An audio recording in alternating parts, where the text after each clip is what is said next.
guys? I'm here to chat my shit on Emilia Perez today, okay? But first, good morning. Welcome back in. Pardon me. Welcome back into Morning Glory, my podcast where I chat about whatever I want and we spend the morning together. So today I decided I was going to do one of my little I watched such and such so you don't have to. And my movie of choice is in fact Emilia Perez.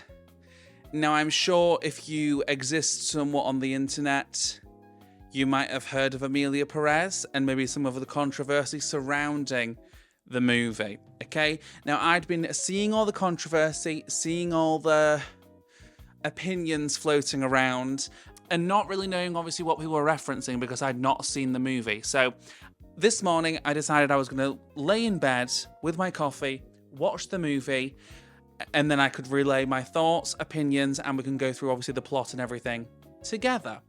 So before we do that, I do want to mention that I have heard from a few people that this movie is not well representative of Mexican people, trans people, amongst a bunch of others, to be honest. Now, I don't know too much about the whole real life aspects to a lot of this movie. I had no idea that was even the case, so I can't really speak on all that or like the truth behind it or the falsehoods that they're selling to us in this movie. I can't really speak on it because I don't know the tea, but just know I'm looking at this movie from a point of view of like, this is a fictional story. You know, like if this is not representative of real life things that it's supposed to be representative of, I do apologize, and I'm acknowledging it here because that's fucked. Like, if I just feel like in this day and age, if you're gonna do a movie that's touching on a topic that you will know about in real life, also like that exists in real life, should I say? Maybe let's just make sure that you portray either the people or the situation well. I think that should be bottom line, baseline, what we should aim for when we're making any sort of media. Okay? But I'm here just to talk about the plots. We're going to go through the whole movie together. There's a big fat dog out there. Sorry, that scared me. It looked like a wolf. Anyway, we're going to go through the movie together, just in case you guys haven't seen it, and you don't have to see it, because I'm going to tell you every single thing that happens, more or less. Okay, I might paraphrase here and there. But anyway, let's go. Emilia Perez, okay? The movie opens, and obviously we're greeted with Miss Zoe Saldana. There's other things that happen, like we kind of zoom in on this truck that's, I think it's like a scrap truck. Like we have them around when, like, well, I don't here, but where my parents live, they have kind of like the scrap trucks that come round and pick up scrap metal and stuff, and they repurpose it, I think, for things. There's that at the beginning. I don't know what that had to do with the rest of the movie, because now thinking about the movie, I don't really know how that would tie in any way. Maybe just the culture of where this movie's set. I don't know. But we open and we've got Miss Zoe Saldana, the main one of the main characters, and it's a crime. I didn't expect this. Now, from what I've seen of the movie, one, I didn't expect it to be a musical. That's the first and the main thing I'll say is I did not expect this movie to be a musical, but we'll get into my thoughts on that later. But I also just didn't expect it to be so. Now, I don't know what the actual thing is called, but it's giving very, like, drug lords, mafia, you know, people are doing dodgy shit and we're like, killing people and stuff like that. I didn't expect that from this movie. I had no expectation. So, we open and it's crime, and Miss Zoe is a lawyer. She's basically taken on a case where the husband to a lady has killed the wife, but I think they're trying to make out as though it's a suicide. And I think she's on the defense of this guy, but I think she's having like a moral compass situation where I don't necessarily think she believes in the guy, but she's having to defend him at court. So it's like a polarizing situation. And then we sing. We start singing pretty much straight away. There's not much into the movie before the singing and songs start. The first song is basically talking about the statement that she's going to make at court and stuff in defense of this guy. she's kind of talking about that and like from both sides, like what she actually thinks versus what she'll say at court and stuff. I did then write that I am living because I didn't even realize that Zoe Saldana could sing. And I will say, in terms of the singing portion, for me, she's the best part of the movie. There obviously is other things that I'll talk about as we go, but first and foremost, I want to make it very clear that I think Zoe Saldana is actually a pretty good singer, and I enjoyed what she gave me in this movie. So Zoe goes to court. We do all that rigmarole, right? They don't really tell us too much about the actual case because it's kind of just to preface what's going to happen for the rest of the movie. And then after court, we go to the toilet to change our tampon, and we receive a call from a mysterious man that's basically gives us a proposition and says, look, meet me at this newsstand. Do you want to be rich? Because I'll make you fucking rich, okay? So Zoe then sings another song where she's like, do I go? Do I not? You know, another song about that where she's like, if I go to this newsstand, I could die. But at the end of the day, what do I have to lose? I'm hating my life currently, so why the hell not? Why the hell not go to this newsstand and potentially get killed, but also potentially get rich, okay? So in the end, after the sing-song, which is another interesting one, we do end up at the newsstand. I will say in that song, though, before we do move on from that song, she says, me and my fat arse, and she doesn't have a fat arse. So we're at the newsstand, we're waiting, we're anxious, and then there's basically a guy that approaches us from behind, and she's like, yes, turns round, gets kidnapped, hood over the head, we're kidnapped, okay? That's one of my worst fears, that, getting kidnapped, because they are swift about it too. Like, the hood's over her head before she can say a word, and she is in that fucking van. The van pulls up, it's a streamlined situation. Right? So we're in a van, we're getting kidnapped, and they basically take her into this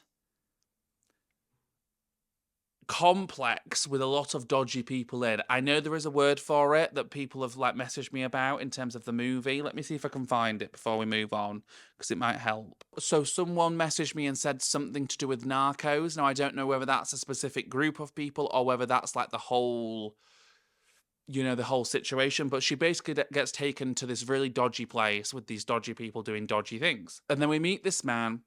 He's very much a drug lord, mafia guy, like someone who you would expect to, like if you're envisioning a drug lord or a mafia member in your mind, very much that, very stereotypical that. Like grills, you know, face tats, a bit rough looking, a bit rough around the edges. And he's like, yeah, so I've got this job for you. And when she asks, what is it? Like, what am I signing myself up for? He basically says that seeing is accepting. Now, in this scenario, now they do like now Zoe does use that same analogy later on, which makes more sense. But in this situation, I was thinking, well, no, that's not how these situations work. You can't just say seeing is accepting, because if you don't tell me what I'm doing, I can't accept to something that I don't know what I'm accepting to. So that doesn't make any sense. Your analogy is weak, right? So basically, he tells her he wants to be a woman, okay? He's trans, and he's wanting to get procedures and surgeries in order to become a woman, which is obviously how he identifies on the inside. So he wanted to match the outside. I did not see this coming. I did not know that this movie was going to be to do with trans people whatsoever. Okay, we'll say that. But I was hooked, to be honest. I was like, wait, this is kind of interesting, an interesting dichotomy here. We've got this drug lord, mafia member, who is trans and wants to obviously take the steps in order to be outwardly more authentic to themselves. And I was like, okay, this could be quite interesting. So I was like, you know what? So far, don't get me wrong, some of the music up to this point had been a bit interesting already. But I was like, you know what? I'm intrigued. I'm interested. I wasn't judging, okay? And basically, what this person says is that they need Zoe to find them a good surgeon and basically see to it that they're able to go have their sex change and do those procedures that are obviously needed. And then Zoe will also, I'm calling her Zoe, but her character's called Rita. Okay, so I'll call her Rita from now on. And they want Rita to basically see to it that those surgeries can happen and meet with the surgeon before, because obviously he can't risk someone finding out, because I imagine in his line of work it's not going to be well accepted, you know? So he's like, Rita, you go meet with some surgeons, find me a good surgeon, and I'll make you rich, right? Which I find very odd, because, like, there's nothing to do with Rita that says I can find you a good surgeon. Like, she's like a lawyer. Like, she like is in law. So I don't get it.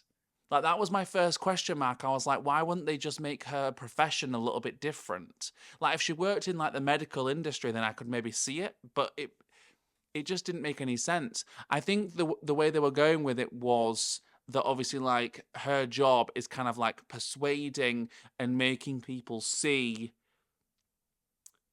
her way of thinking, and obviously helping people fight crime and whatever, that whole thing. So I see from, like, that kind of sense why they maybe chose her, because, like, she now has to go and persuade a doctor to perform these surgeries, even though the doctor doesn't believe that just having surgery changes anything. Like, this doctor basically thinks that if you're a man on the inside, you're a man. If you're a woman on the inside, you're a woman. No amount of surgeries will change that, which obviously we know is bullshit. Because I then internally was like, well, no, fuck this man. Because the whole point and what we're trying to get at here is that if someone is trans, that means that internally they are the opposite sex to what is being portrayed on the outside, you know? And they want to do the surgeries in order to reflect how they feel on the inside. So that logic, once again, made no sense. But fear not, because Risa, Zoe, tells him the tea and says, basically, change your fucking mind and do these surgeries for us. So, yeah. We'll say, as we go through the whole process of, like, her trying to find the correct doctor before we obviously land on this doctor, we have got one of the most wacky, and that's the operative word for this whole entire movie, is we have this wacky number about a sex change, one of the weirdest musical numbers I've seen on television ever, to be honest. Quotes such as, I'd like to know about a sex change operation, and from penis to vagina vibes, okay? Very much that. It was very much, do you know when people take the piss out of musicals and they're like, oh, you're just saying sentences, but just trying to make them fit to a rhythm? This song was very much that. It was very much like, I would like to know about sex change. And it was like, from man to woman to woman to man, from penis to vagina. And it was off-putting, to say the least. I will say, I did feel like I'd stepped into a different movie, but nonetheless, I was still with them, okay? Bit quirky, but I can get on board with some quirk. And then obviously, like I mentioned, we then drop on this one doctor, and we have to change his mind and whatnot. And his whole thing is that he would like to meet the person before he agrees to perform the operation, the sex change. This is when Rita, Zoe's character, uses the same line that the mafia guy used on her, which is obviously like, seeing is accepting. So she's essentially saying, if you see him, you have to accept, because we can't risk obviously people knowing and whatnot. Now, for me, in that instance, that makes sense. The quote makes sense. But as I mentioned before, not quite. So the doctor does meet with him, and while this is happening, we then meet Selena's character, which is Jessie, full name Jessica, I believe. And she is the mafia guy's wife, right? They've got 2 kids, and she's basically like, Rita, why are you here? Who are you? Basically inquiring, and obviously we can't mention anything to her because she also doesn't know. The kids don't know. Everybody's in the dark. The only people that know are Zoe's character, which is Rita. I'm just trying to reiterate so you guys who maybe haven't seen the movie will know these characters' names, because I'll probably start calling them by the characters' names. So Rita knows, and obviously the mafia guy, and now the doctor knows. I'm calling him a mafia guy. I know it's not the mafia, but it's just the easiest. And essentially, long story short, the doctor does agree to do the surgeries after meeting with him. And then basically Rita has to see to it that Selena and the kids are taken to Switzerland, I think? and they've got to stay in Switzerland. They're not like they're not allowed to just like roam free because obviously we're into the dodgy business, which means that if he disappears, meaning like they're gonna fake his death because of the sex change, they're basically saying that if he dies in quotations, his enemies would basically hunt Selena and the kids down and maybe kill them. So we then get a scene where Rita's in the car. We've found the doctor. She's agreed that she will be the one to put things into motion if this obviously goes ahead. And essentially, she's rich now. So she's buzzing. She's rich. She's done it. She's found him a surgeon. And the sex change is going ahead. On the news, they're like posting about him faking his death. Well, not faking his death, like they think he's dead. But obviously, we know that that's not the case, but they faked his death. And that's been his way out of this whole business, is to act as though he's died so we can live authentically as Emilia Perez, which is a gag to me because I didn't realise that Emilia Perez was going to be the name of the main girlie. So yeah, so that's the idea. That guy's dead. We're now Emilia Perez, which makes sense because I know a lot of trans people call their old name their dead name, right? Because it does feel like that person is dead and you're able to live as your true, most authentic self, which in this case is obviously Emilia Perez. So that's a slay. I will say though, obviously we had the whole scene of them doing the sex change and like the whole process with like the full head of bandages and stuff. Now, I'm not sure if that's actually accurate. Like, I don't know if that is just them like doing the most, but it seemed fucking scary. Like, I can't imagine waking up, full head of bandages, can't see nothing, looking in the mirror and just seeing, like, obviously your two eyeballs really bruised. Like, I would be petrified because obviously it's the apprehension of what you'll actually look like after the fact. And the fact that you can't just see it as soon as you wake up would stress me out. But anyway, 4 years pass and Rita is doing really well. She's continuing to work. She's at a very expensive dinner by the looks of things, and conversation is flowing. And then it pans over to the side of us. And who's by the side of us? Not right next to her, but next to after that, Miss Emilia Perez. Okay, looking lush. And long story short, for this whole entire scene, Emilia is like, I need my kids. I want you to bring my kids back to Mexico. I can't live without them. Okay, now I'm paraphrasing here because there's a whole bloody musical number in order to say that. And the idea here is in order to make it so Jesse and the kids can come and live with Emilia Perez, the story that they're going to sell is that she is essentially their father's cousin, distant cousin, I think they said. So that would mean that we're still not going to tell Jesse nor the kids, so they're going to be completely in the dark moving forward, which I understand that obviously that would be a really difficult and hard conversation, but for how obviously like this movie pans out, I kind of saw how this was going to be a problem later down the line, if that makes sense. So Jesse and the kids then arrive at Emilia Perez's house, and the house is gorgeous, by the way. We've got servants the lot, like we've got money, honey. Okay, they arrive. Emilia is laying it on thick. Now I understand because obviously it's been 4 or 5 years at this point. We've not seen the kids. I get why you'd be excited to see your kids, whatnot, but the fact that you've chosen to not tell them who you really are, and like when they're coming through the door, you're like kissing on them and like making a whole hoo-ha over the entire thing. Like, yes, obviously be affectionate, but like the way she was acting was a bit fucking sus. Okay, so if you're wanting to keep your secret, this is not the best way to go about doing it. Okay, she's also very over the top with Selena, Jesse. So there is that. And then the next morning we have a number from Jesse, from Selena. And guys, it's cunty. I've got to say, Zoe really slayed. And I will say Selena's numbers, she only, I think, had 2.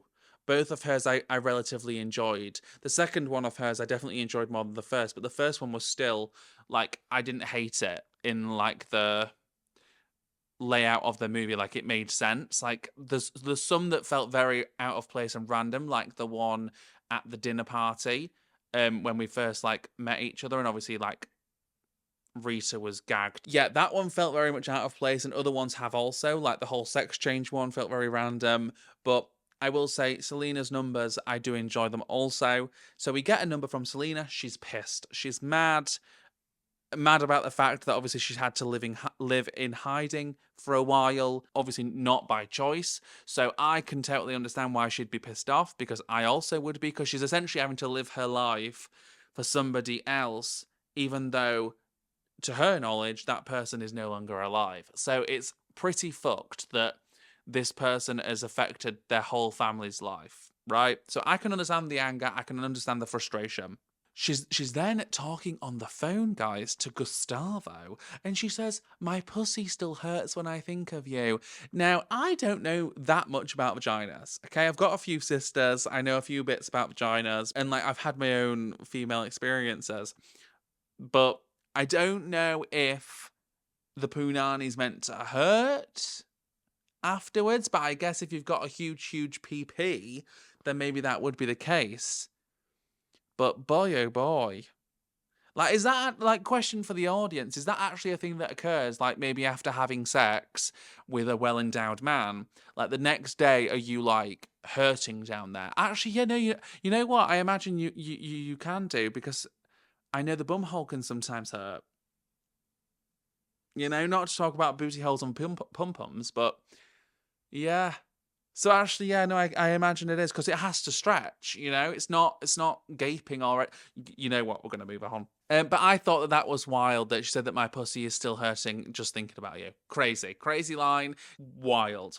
But he's a big boy. Gustavo is a big boy, right? We then move on and we get a scene where Emilia is tucking one of the kids in because he's awake late and shouldn't be, whatever. So we go in, we're tucking him in, we're like, "What are you doing? Get to bed." And in the process of tucking him in for him to go to sleep, he like gives her a good sniff and he's like, "You smell just like my dad, my papa." Which, oh, that's really devastating and sad. We then get another number, which, to be honest, this one was quite heartwarming. Out of all of them, this one, it was still a bit weird and out of place, but I didn't hate this one either.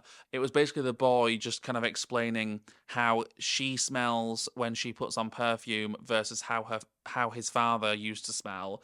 And Emilia basically breaks down because obviously we know and she knows that he's her son, but she just can't say anything. So hearing that the boy misses his father and whatnot is obviously going to be devastating for her. So that was a very emotional scene, kind of like an overarching thing for the rest of the movie, is that Emilia decides that she wants to obviously no longer and is no longer in the business that she was in before, but she now decides that she wants to help people who have actually been affected by the dodgy doings that she was in beforehand. So that means like trying to find the people that got hurt and killed and disappeared and weren't returned to their families during that time. So that's essentially her thing for the rest of the movie, is she wants to either reunite, well, but rarely reunite people with their loved ones, or at least give them peace of mind knowing that they are in fact dead, so that you don't have to keep wondering like what if, where are they, whatever, what if they turn up. It's more just giving them the peace of mind that they are dead, returning the body to them so then they can actually have a burial and they can start the grieving and mourning process. So that's her mission statement for the rest of this movie, okay? And the reason why we get into this is because Rita and Emilia are at like a lunch together or a drinks together, I think. And this lady comes round. She is like handing out flyers, seeing if anyone's found her son, I believe. I doubt it was her husband. I think it was her son.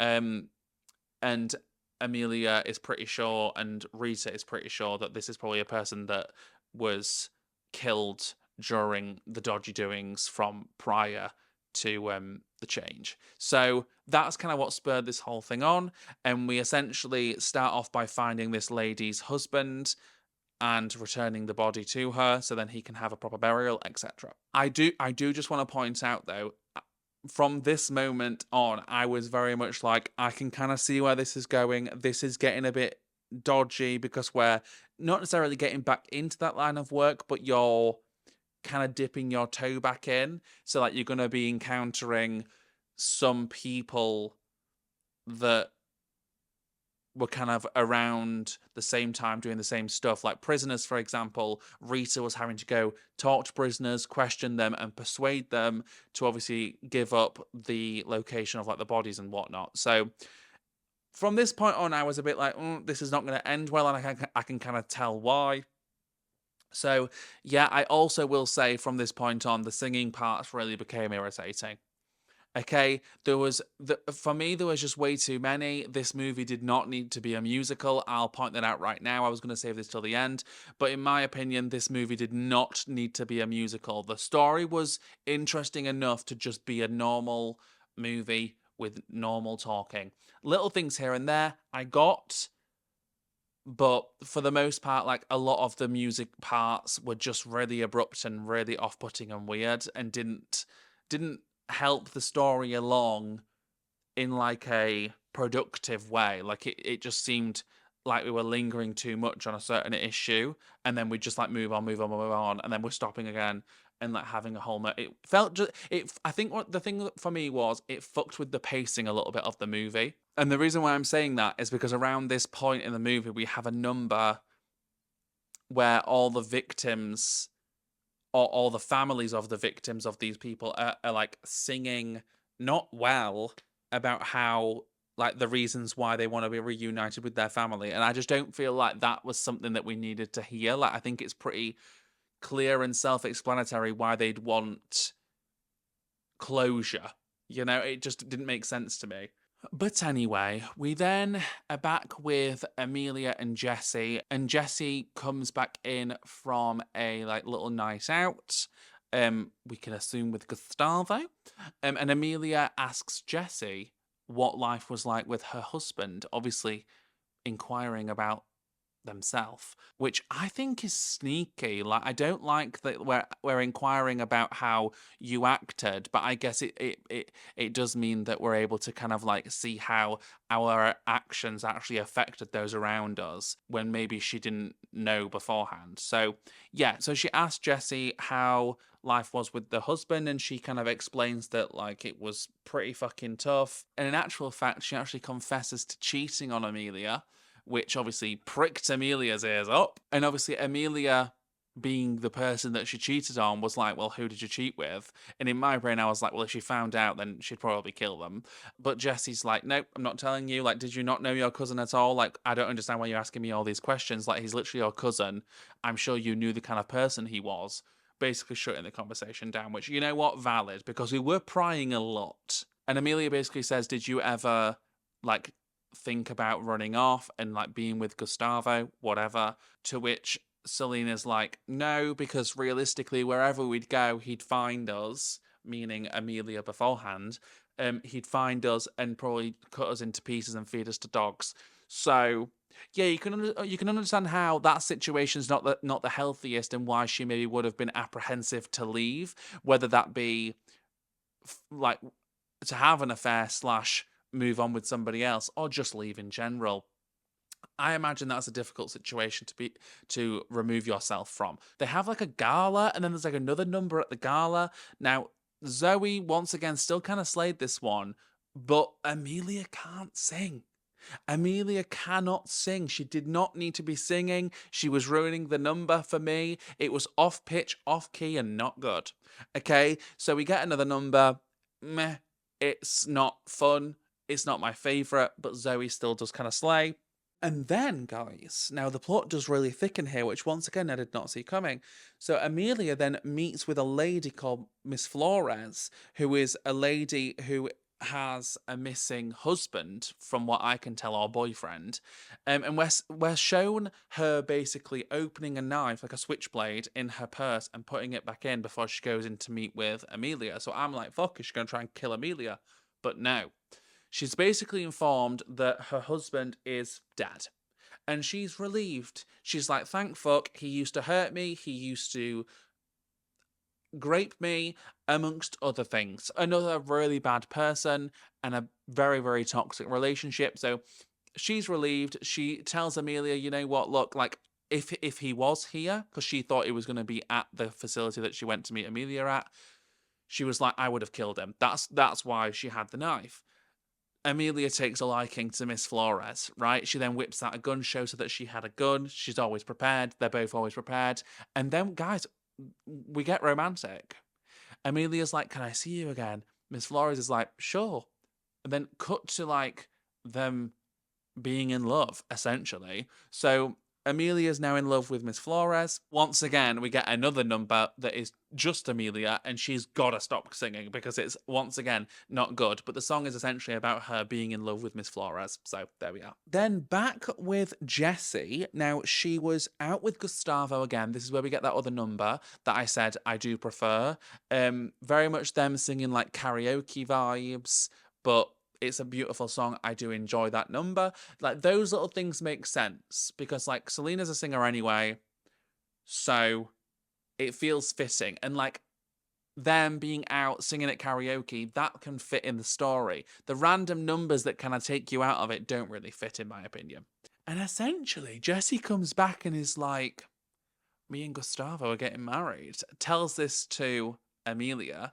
Her and Gustavo are planning on getting married, to which Emilia is not happy because that obviously means that they're going to be moving out, which means that Jessie will be taking the kids, which means that Emilia will no longer be with the kids. But in my personal opinion, this whole next bit kind of annoys me, and I find it a little bit hypocritical because how are you going to give Jessie grief because she's found someone who she likes and wants to move out of your house, you who, as far as she's aware, she doesn't really know you that well, and you're going to call her man a pimp because she's moving on from the old you, but not tell them who you are, but be furious with her that she wants to take the kids. Like, I understand why we're mad and sad about it, but at the end of the day, if you're not going to tell them who you are, then you don't really have a leg to stand on, in my opinion. Like, what are they supposed to do? Kind of vibe. So essentially, this whole confrontation ends with Emilia letting it slip and saying, my children, essentially saying, like, my children won't be going with you. Like, you can go, but my children will be staying here. And obviously Jessie's like, your fucking children, they're my children. Like, my husband is dead, your cousin is dead, these are my children. And then we see a really cool shot, actually, of Gustavo where he gets jumped. He gets jumped, and then Jessie is found to have left during the night with the kids. Because essentially, Gustavo was jumped and told that he had to leave Mexico and was given 100,000 whatever, a lot of money, and to leave Mexico. And then obviously Jessie left. Okay? So Emilia's fucked off once again. And it's very clear that she's almost resorting back to her old ways and kind of being controlling and flipping out if she doesn't get her own way, which is kind of how she was described when we spoke to Jessie about, like, life with her husband, right? So Emilia's pissed off. I do get it. But like I mentioned, she's not really got a leg to stand on because you're not willing to tell these people who you really are, which is understandable because out of fear of them rejecting her and making her feel less than, etc. So I understand the dichotomy here, but at the end of the day, you can't expect the children to stay with you when realistically their actual mother is alive. Like, I understand you're their father, or I guess mother now, but that doesn't change anything unless you tell them that. And then, guys, here's where we get into the thick of things. Emilia's kidnapped. Okay? Rita's informed that Emilia was kidnapped, and I think it was like when she was like on her way somewhere in a car and like the driver got jumped and whatever, and then they kidnapped Emilia. And in my opinion, it was only a matter of time, given the fact that we were kind of like ruffling some feathers in the same community that we existed in before. Like, we didn't just stay removed from it. We started like dipping our toes back in. So for me, this was easily gonna happen. Rita then receives a package which has 3 of Emilia's fingers in. Okay, and apparently that means 3 fingers means 30 million. So they're basically wanting 30 million as like the ransom. Okay, because beforehand, I think it's important to mention that when Emilia was flipping out on Jesse and the whole situation, she cut them off, right? She froze the accounts, whatever, so Jesse had no way of supporting herself nor the kids, which obviously to her was like, this makes no sense because this was the money that my husband left me when he died. Why is his cousin freezing those accounts? How does she even have access to those accounts? That was important to note moving forward. So we want 30 million. And Zoe's like, okay, I'll do it, whatever, I'll get the money, slay. So we go, we've got a plan, we've got people with guns. There's a little ditty with the guns and stuff, which I actually find kind of cool, the way they did it. We've got a little ditty with the guns, and we're like, we're going to get Emilia back, okay? So Zoe goes to the front, and the rest of the team kind of like go from another direction, so then they can obviously start fighting and shooting and whatnot. Now, here's where we see that Jesse and Gustavo are the ones that kidnapped Emilia. And it's because Emilia froze the accounts and they're wanting money enough to sustain them and the kids moving forward. Zoe obviously arrives at the scene and she's like, bring out Emilia. I'm not giving you no money until you bring out Emilia and I know she's safe, which is understandable. Gustavo then sees the other team like preparing to attack, so we all attack. We have a classic shootout. During said attack, Emilia basically confesses to Jesse about who she really is, and in doing so she's basically saying like all these little things that only she would know, like stuff to do with their wedding, stuff to when they first met, all these things. That's the way she kind of like went about telling her who she is, which I thought was kind of genius, kind of a good way of doing it. Like rather than just coming out and saying this is who I am, basically allude to it to the point where she can't deny it. It's obvious, you know, which I enjoyed that part, to be honest. But it doesn't matter because Jesse starts having second thoughts. Gustavo's like, no, we need to move her. We need to go. We put Emilia in the trunk. Jesse and Gustavo are in the front. We start driving off. Jesse's having second thoughts. She's thinking, what's going on? My husband's in the boot. What am I doing? What are we doing? This is wrong, right? She then pulls a gun on Gustavo after trying to get him to stop the car. He won't stop the car. She pulls a gun on Gustavo. She says, look, bitch, stop the car now, please. He still won't. He starts fucking around, swerving, whatever the fuck, like causing us to flail around, right? Being a very, very dangerous driver. He then obviously grabs the gun. Jesse's shooting things. We're all shooting things. It's absolutely bonkers. We end up off the edge of a cliff, rolling down, and the car explodes, killing all 3 of them. And in the end, Rita is the one that has to look after the kids. And that's the end. Now, guys, like I mentioned, I personally, here are my final thoughts on the movie, because it was fucking wonky and weird and wild, right? Do I think it's as bad as people are making out in terms of just like at base level a fictional movie? No. Now knowing that obviously it's not an accurate representation of other things that actually exist in real life, I'm more teetering towards the side of fuck this movie, because at least do that right. But my main issue with this movie lies within the fact that this is a fucking musical. It did not need to be a musical. Like I mentioned, the story is substantial enough and interesting enough for it to be a really cool movie regardless. You didn't need to make it a weird musical. Like, if that was their way of like getting the movie to be a bit more interesting or weird, they definitely did that. Because it's very odd. I will say it's very, very odd to have some really serious stuff going down and then just some random ass singing that almost breaks the fourth wall. It really takes you out of the whole story. So, yes, that's Emilia Perez. If you haven't seen it, now you don't need to, because I just told you everything about it. And there you are.